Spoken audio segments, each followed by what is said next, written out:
वज़ीर आज़म ने वज़ीर दाखिला को सिंध की खबर लाने की हिदायत कर दी। गवर्नर सिंध इमरान इस्माइल और वज़ीर प्लानिंग असद उमर ने वज़ीर आज़म को तशवीश से आगाह किया तो वज़ीर आज़म ने शेख रशीद को टास्क सौंप दिया। वज़ीर आज़म ने शेख रशीद को हिदायत की है कि वो सिंध का दौरा करें और कानून नाफिज करने वाले इदारों से मिलकर इस सूरत हाल पर हिकमत अमली तय करें। वज़ीर दाखिला इस दौरे के बाद अपनी रिपोर्ट वज़ीर आज़म को पेश करेंगे। वज़ीर आज़म ने वज़ीर दाखिला को सिंध की खबर लाने की कर दी है हिदायत। गवर्नर सिंध इमरान इस्माइल और वज़ीर प्लानिंग असद उमर ने वज़ीर आज़म को तशवीश से आगाह किया तो वज़ीर आज़म ने शेख रशीद को अब ये टास्क दिया। वज़ीर आज़म ने शेख रशीद को हिदायत की है कि वो सिंध का दौरा करें और कानून नाफिज करने वाले इदारों के साथ मिलकर इस सूरत हाल पर हिकमत अमली तय करें। इस पर बात कर लेते हैं। पाकिस्तान पीपल्स पार्टी की सीनियर रहनुमा शहला रजा साहिबा ने हमें ज्वाइन किया है। शहला साहिबा, सिंध के हालात इतने बुरे हो गए कि वज़ीर आज़म को ये हिदायत जारी करनी पड़ी वज़ीर दाखिला को कि ज़रा सिंध जाएं, वहाँ का दौरा करें और वहाँ पर बढ़ते जराइम की रिपोर्ट लेकर आएँ और इस बारे में रिपोर्ट फिर वो वज़ीर आज़म को देंगे। बहुत बहुत शुक्रिया। एक तो आपने मुझे अपने साथ लाइन पे लिया। हेलो जी जी शहला साहब बोलिए। मैं तो कहूँगी कि अल्लाह रहम करे कि वजीर आजम साहब नोटिस किया है आटा चीनी दवाई और महंगाई के बाद अब सिंध की बारी। सिंध पे तो उन्होंने पहले ही बहुत मसाइल का अंबार खड़ा कर रखा है।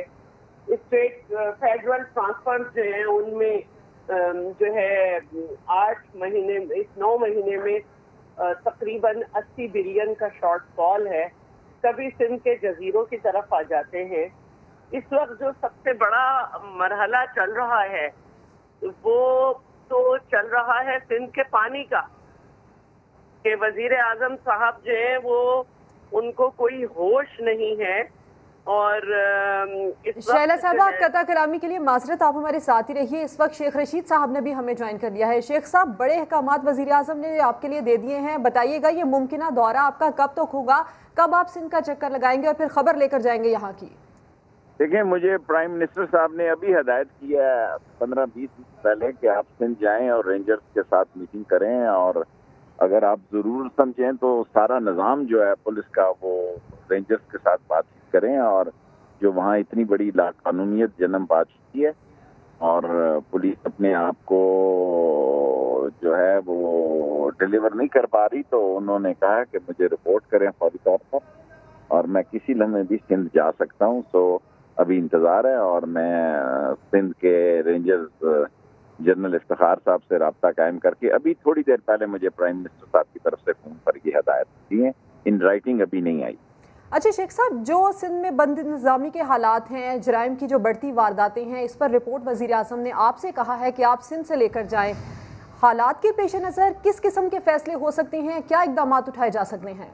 अभी तो मैं आऊँगा जी, मैं तो सूबों की इतनी सियासत नहीं करता। मुझे तो उन्होंने लॉ एंड ऑर्डर के बारे में मसला है हुक्म सादर फरमाया है और इंशाअल्लाह ताला मैं आके आपको, अभी मैं एक दिन अफसोस में हूँ तो फिर मैं आपको अर्ज करूँ। शेख साहब, क्योंकि आप ऑलरेडी एक जगह बिजी हैं, सिर्फ आपसे आखिरी सवाल ले लेते हैं क्योंकि शैला रजा साहिबा भी हमारे साथ मौजूद हैं। शेख साहब, ऐसा कोई स्पेसिफिक इवेंट हुआ है इन दिनों सिंध में कि जिसके बाद ये चीज़ ट्रिगर हुई है और फिर वज़ीर आज़म को इसका नोटिस लेना पड़ा है? जी, गवर्नर सिंध ने और असद उमर साहब ने कहा कि सिंध के हालात बहुत ख़राब हैं और आप शेख रशीद को कहें कि वहाँ रेंजर जो है वो फैसला करें, तो मैं एक आधे दिन में आऊँगा। थैंक यू, बहुत शुक्रिया। शेख साहब, शैला साहब हमारे साथ मौजूद हैं।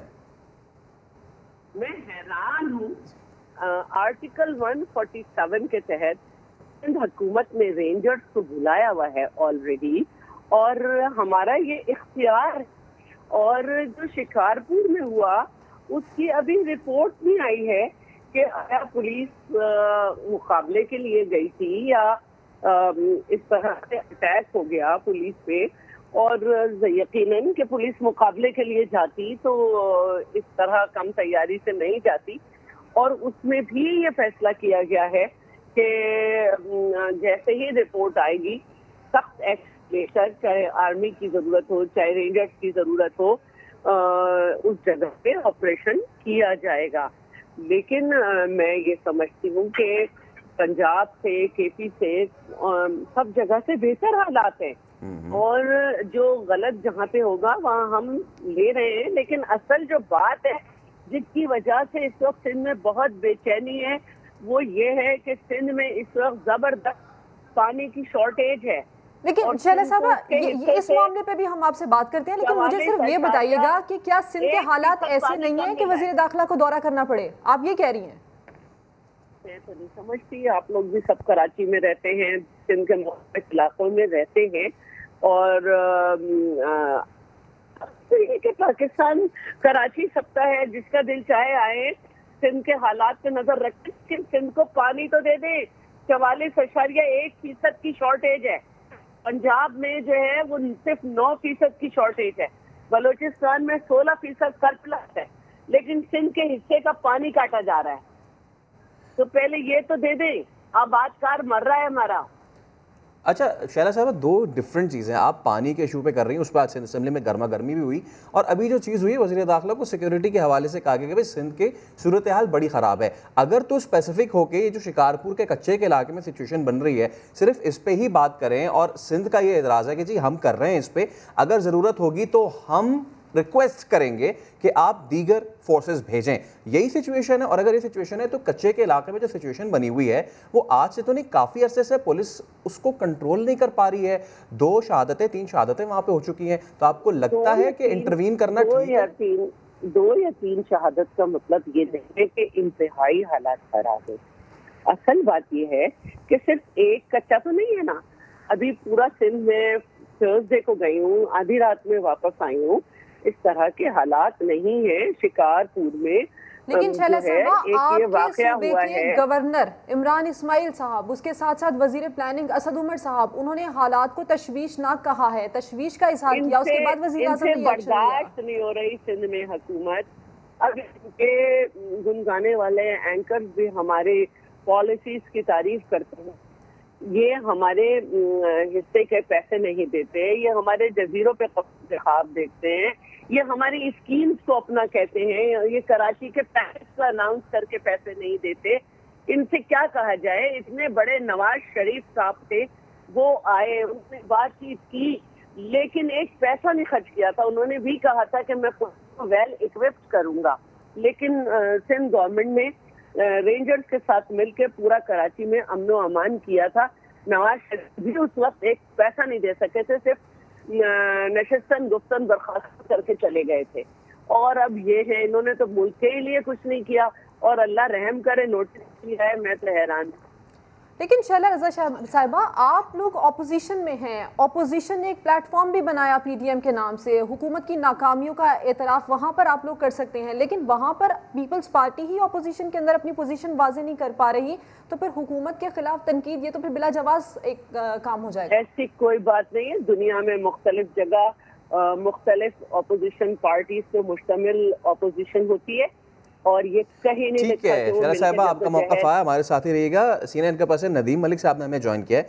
नदीम साहब, वज़ीर आज़म ने वज़ीर दाखिला को सिंध की खबरगिरी की हिदायत की है, तो आपको लगता है कि ये स्पेसिफिक जो कच्चे के इलाके में हुआ है उसी के हवाले से हिदायत जारी की गई हैं, या फिर पसे पर्दा कुछ और भी चीज़ें?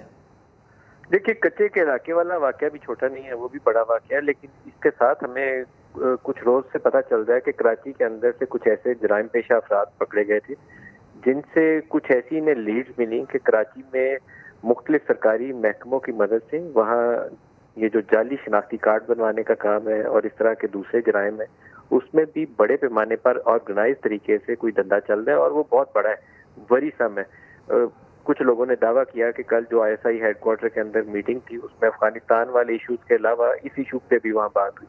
अब मुझे इसका स्केल मालूम नहीं है, लेकिन हमने कुछ रोज पहले इंटीरियर मिनिस्टर से एक इंटरव्यू किया था, शेख रशीद साहब से, और उस इंटरव्यू के अंदर उन्होंने जिक्र किया था कि हमने कराची के अंदर से एक गैंग पकड़ा है 8 से 10 लोगों का, जो उन्होंने अपने तौर पर उसको बड़ी खबर बताया, कोई रॉ कनेक्शन भी बताया। अगर ऐसी चीज है तो ये मेरे ख्याल में एक ऐसा सिक्योरिटी का मैटर था जिस पे यकीनन बात हुई होगी।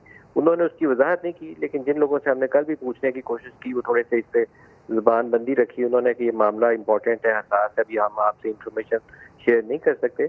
लेकिन ये जो आज ट्वीट्स देखी हैं हमने और प्राइम मिनिस्टर की हिदायत देखी है, तो मेरे ख्याल में निशानदेही उसी तरफ होती है कि कुछ ऐसे एलिमेंट्स कराची के अंदर मौजूद हैं जो हो सकता है कि मुख्तलिफ सरकारी महकमों की मदद लेते हुए, उनकी पनाह लेते हुए, उनके साए के नीचे कुछ अपने वो टेंटेकल्स जो है वो फैला रहे हों और अपनी जड़ें मजबूत कर रहे हों, जिसको काटने के लिए, उनकी सरकोबी के लिए हदायत दी गई हो इंटीरियर मिनिस्टर को कि जाइए और इनका सफाया करिए। आप उस इंटरव्यू का वो हिस्सा देखें तो मेरे ख्याल में शायद आपको रिलेट करने में इस खबर को कुछ आसानी हो जाए। नदीम मलिक साहब, जिस तरह से आप खुद कह रहे हैं कि सिक्योरिटी पॉइंट ऑफ व्यू के लिहाज से ये एक बड़ा स्टेप वजीर आजम ने वजीर दाखिला को लेने के लिए कहा, सिंध में आने के लिए कहा। अभी शहला रजा साहिबा हमारे साथ मौजूद थी, वो ये कह रही हैं कि सिंध के हालात ऐसे नहीं हैं, असल मामला तो पानी का मामला है, पहले इसके ऊपर एक्शन लेना चाहिए। वो ये कह रही हैं कि सिक्योरिटी पॉइंट ऑफ व्यू से कोई खतरा नहीं है सिंध में। देखिए, सिक्योरिटी मेरे ख्याल में अगर इनके पास ऐसी इंटेलिजेंस इतलात हो, मैं अभी असल में पूरी तफसील हो तो मैं तो यकीनन आपके साथ शेयर करना पसंद करूंगा। और फवाद चौधरी साहब को भी चाहिए कि प्राइम मिनिस्टर को किस इंफॉर्मेशन की बुनियाद के ऊपर ये हदायत देनी पड़ी। मेरे ख्याल में तो ये मामला इतना छोटा नहीं होगा, अदरवाइज वफाक में बैठे हुए प्राइम मिनिस्टर को इतनी बड़ी स्टेटमेंट देने की क्या जरूरत है कि इंटीरियर मिनिस्टर जाए और वहाँ सिक्योरिटी की सूरत हाल और बद इंतजामी, ये दो चीजें आप जोड़ लीजिए। बद इंतजामी सरकारी इदारों के अंदर से होती है और जो सिक्योरिटी इशू है वो वहाँ पर कुछ ऐसा गैंग है जो ऑर्गेनाइज तरीके से पेनिट्रेट कर रहा है, जिसको रास्ता रोकना जरूरी है और उसको चेक करना जरूरी है। और मेरे ख्याल में ये बात उस दिन से शुरू हुई है जब इन्होंने हमारे कोई हसास अदारों ने 8 से 10 लोगों का ग्रुप पकड़ा कराची के अंदर। उससे मुख्तलिफ जगहों पे ताने बाने उसके मिलाए गए और उसके बाद कुछ लोगों ने कल ये दावा किया कि कल अफगानिस्तान के अलावा कराची का इशू भी डिस्कस हुआ है। ये जो प्राइम मिनिस्टर, आर्मी चीफ और ISI के चीफ कल मौजूद थे उस मीटिंग में, वहाँ पर इंटीरियर मिनिस्टर भी थे और शायद फाइनेंस मिनिस्टर भी मौजूद थे। हो सकता है वहाँ ये इशू कल टेकअप किया गया। और तो फिर ये बहुत बड़ी बात है कि अगर इतने हाईएस्ट फोरम जो है पाकिस्तान का, जिसमें आर्मी चीफ भी मौजूद है, प्राइम मिनिस्टर उस इजलास को चेयर कर रहे हैं, ISI वाले उसके ऊपर ब्रीफ कर रहे हैं और इंटीरियर मिनिस्टर को अगले ही दिन एक वजीर आजम जो है उनको असाइन कर देते हैं टास्क, आप जाइए और वहाँ जाके इन दोनों चीजों को चेक करिए। तो इस खबर को फॉलो करना चाहिए कि ये कहाँ से लीड्स निकलती हैं, उस ग्रुप का स्केल क्या है, किन किन महकमों के अंदर वो गुजरा हुआ है। अगर CNICs उन्होंने हासिल कर लिए हैं पाकिस्तान के तो उनका ओरिजिन क्या है उन लोगों का, और CNICs बना के दिए किसने। ये 3-4 खबरें बड़ी बन सकती हैं अगर हम इसको फॉलो करें। और ये अगर नेशनल सिक्योरिटी का मामला है तो यकीनन फिर हमारा इशारा आमतौर पर एक ही तरफ जाता है और वो रॉ कनेक्शन ही होते हैं जिसकी वजह से ऐसी तशवीश का इजहार किया जाता है। जी ठीक है नदीम साहब, बड़ी अहम आपने बातें की हैं। अब शामिल गुफ्तगू करते हैं MKM रहनुमा ख्वाजा इजहारुल हसन को। ख्वाजा साहब, वज़ीर आज़म ने वज़ीर दाखिला को हिदायत की है कि वो सिंध का दौरा करें और वहाँ अमन व अमान के हवाले से जो सूरत हाल चल रही है उस पर फिर वो रिपोर्ट बैक करें। शैला रज़ा साहब से भी गुफ्तगू हुई, उन्होंने इस चीज़ को रिफ्यूट किया। उन्होंने कहा सिंध में बाकी सूबों के कंपेयर करें तो यहाँ ज़्यादा बेहतर सूरत हाल है।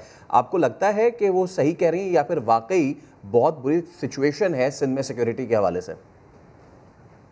देखिए, सबसे पहली चीज तो मैं गुजारिश करूं कि सिंध में एक खास तबका जो कि सिंधु देश और पाकिस्तान के मुखालिफ नारों और पाकिस्तान मुखालिफ सोच का हामिल यहाँ मौजूद है। और जब हम ये कच्चे की बात कर रहे हैं तो पहली चीज तो ये देखना चाहिए कि पीपल्स पार्टी वालों को जो गुज़िश्ता कई दिनों से जो डाकुओं ने anti aircraft gun, rocket launchers और ये तस्वीरें सोशल मीडिया पे डाल के सिंध हुकूमत की रेड को चैलेंज किया और वहाँ पे पुलिस की APC को कब्जा कर लिया, पुलिस वालों को तशद्दुद किया, यरगमाल बनाया, ये सारी चीजें तो तमाचा है सिंध हुकूमत की परफॉर्मेंस पे। अब बात कर रहे हैं कि वो अब बात करें ईरान की और खबर दें तुरान की। भाई, पानी का मसला और अमन अमान का मसला दो अलग है। लेकिन ख्वाजा साहब, शैला रजा इसी पे कह रही थी, ये जो चीज़ आपने मेंशन किया, जो वाकया आपने मेंशन किया, वो ये कह रही थी कि 2 या 3 शहादतों का मतलब ये नहीं कि हालात इतने ख़राब हैं। हालात इसलिए ख़राब हैं कि वहाँ पर न सिर्फ अगवा बराए तावान बढ़ चुका है, वहाँ पर न सिर्फ पुलिस वालों, देखें पुलिस की वर्दी APC को कंट्रोल किया है, पुलिस की APC को कंट्रोल करके सोशल मीडिया पे दिलेराना तस्वीर डाली। ये छोटी बात है? पाकिस्तान के स्टेट के एक इदारे को अगवा करके वहाँ पर सोशल मीडिया पे डांस हो रहा है, वहाँ पर जनाब वो चैलेंज कर रहे हैं, ये छोटी बात है? और अब तक इतने घंटे गुजरने के बाद, पूरा हफ्ता गुजर गया, अब तक ऑपरेशन क्यों नहीं किया? फिर दूसरी बात, प्राइम मिनिस्टर साहब ने किसको कहा है? प्राइम मिनिस्टर साहब ने क्या ये तुर्की के वजीर दाखिला को कहा है या बांग्लादेश या श्रीलंका के वजीर दाखिला को कहा है? ये वजीर दाखिला क्या पाकिस्तान का नहीं है? क्या वजीर दाखिला ये पहले पीपल्स पार्टी के रहमान मलिक नहीं थे? ये अचानक सिंध में आने के बाद सिंधु देश की तर्जुमानी क्यों हो जाती है? मेरी तो ये समझ से बाहर है। इन्हें तो वेलकम करना चाहिए। पाकिस्तान रेंजर्स ऑलरेडी कराची में, पूरे सूबे में पीपल्स पार्टी को विफाक की एजेंसी है ना जो मदद कर रही है, इन्हें तो ये कहना चाहिए आए जनाब, हमने ये इकदाम किए, आप बताएं हमारी क्या मदद कर सकते हैं। सिंध को जब भी विफाक से अलग करने के ये बयानात आते हैं, ये हमेशा से उन कुव्वतों को परवान चढ़ाते हैं जो ये असला दिखाकर नाच रहे हैं। सिंध पाकिस्तान का एक सूबा है और विफाक की ये जिम्मेदारी है कि सूबे में अगर कोई ऐसी बात हुई है जिससे स्टेट क्रेडिट चैलेंज हुई है और सूबाई हुकूमत ख्वाब खरगोश के मजे ले रही है, तो इंटीरियर मिनिस्टर और तमाम इंटेलिजेंस एजेंसीज, यकीनन उनकी इंफॉर्मेशन तो वो यहाँ रहे, उनके साथ सूबाई हुकूमत को ताउन करना चाहिए। ये बात कर रहे हैं पीने के पानी की, ये बात कर रहे हैं कचरे की। अरे लेकिन ख्वाजा साहब, क्या वजह है कि अगर सिंध की बेहतरी के लिए कोई इकदाम उठाया जाता है तो उसको अनवेलकमिंग तरीके से ट्रीट किया जाता है? जैसे कि अब ये स्टेटमेंट उन्होंने दे दिया कि विफाक को सिंध हुकूमत बर्दाश्त नहीं हो रही है, हमारे जजीरों पर कब्जा करना चाहते हैं। इसका क्या ताल्लुक बद इंतजामी और जराइम की बढ़ती वारदातों के साथ? मतलब अगर शेख रशीद साहब यहाँ डाकुओं की सरकूबी के लिए आ रहे हैं तो क्या सिंध हुकूमत उसे अपनी सरकूबी ले रही है? क्या इसका ये मतलब निकाला जाए कि ये डाकू किसी शेल्टर के अंदर है, इन डाकुओं को नाचने दिया जाए, एपीसी पे कब्जा करने दिया जाए, पुलिस वालों को यरगमाल का बनाने दिया जाए? भाई और कितने पुलिस एहलकार यहाँ पर जख्मी हुए हैं, शहीद हुए हैं, वो एक सवालिया निशान है। और फिर एक और बात मैं कहूँ, कराची में भी तो ऑपरेशन हुआ है, ये कराची और सिंध को अलहदा क्यों कर लिया जाता है? खुद कहते हैं ना, चीख चीख करके कैमरा में नोटिस भिजवा रहे हैं जी कराची। भाई जब कराची में अमन अमान का मसला हुआ तो आपने बढ़ बढ़ कर क्रेडिट लिया, अब वही अमन अमान का मसला अगर कच्चे के इलाके में कहीं हो रहा है और आपको वो चैलेंज कर रहे हैं सोशल मीडिया पर, आपको अलग ऐलान पैगाम दे रहे हैं, तो उसके ऊपर मेरा ख्याल है वजीर दाखिला को वेलकम करना चाहिए, होम मिनिस्टर साहब यानी वजीर आला को बैठना चाहिए। और टीवी पे इस तरह के जो बयानात आ रहे हैं, मैं समझता हूँ ये पाकिस्तान मुखालिफ बयान आ रहे हैं कि अपने ही वजीर दाखिला को सिंध में आने के ऊपर उनकी आमद पे तशवीश का इजहार किया जा रहा है। ख्वाजा साहब बहुत शुक्रिया आपके वक्त का। ब्यूरो चीफ इस्लामाबाद खालिद अजीम साहब हमारे साथ मौजूद हैं। खालिद साहब, सारी सिचुएशन आपने देखी है, शैला रज़ा की भी गुफ्तगू सुनी, ख्वाजा ज़ाहर की भी गुफ्तगू सुनी। नदीम साहब जो गुफ्तगू कर रहे थे तो उन्होंने अब से कुछ दिनों पहले जो उन्होंने शेख रशीद का इंटरव्यू किया उसका उन्होंने हवाला दिया और उसमें उन्होंने ये चीज़ कही कि जी सिंध में कोई ऐसी सरकारी सरपरस्ती के अंडर इस तरह की चीज़ें चल रही हैं कि NIC बनाए जा रहे हैं जाली, और ये इसके हवाले से क्या लीड्स हैं और क्या वाकई ये वाली बात है या फिर कच्चे में जो सिचुएशन बनी है उस हवाले से शेख रशीद को हिदायत दी गई हैं? देखिए जी, पहली बात तो ये है कि मेरे ख्याल में जो वाक़यात वहाँ पे हो रहे थे और जिस तरह से ऐसे मशकूक अफराद की वहाँ पे निशानदेही भी हो चुकी है और उसके बारे में सारी रिपोर्ट्स जो है वो सामने आ चुकी हैं, उस सूरत हाल में तो मैं समझता हूँ कि सिंध हुकूमत को मशकूर होना चाहिए था कि विफाक ने इसका नोटिस दिया है और वो इस हवाले से संजीदा इक़दाम करने के लिए उन्होंने वज़ीर दाखिला जो है उनको वहाँ विजिट करने के लिए कहा है। और ये तो एक तरह से देखिए, अमन अमान का क़याम 18वीं तरतीब के बाद मुकम्मल तौर पे सूबों की जिम्मेदारी है और वहाँ अगर वो मामला मुकम्मल वो नहीं हो पा रहा, कोई उनकी मदद कर रहा है तो उनको उसका शुक्रगुजार होना चाहिए।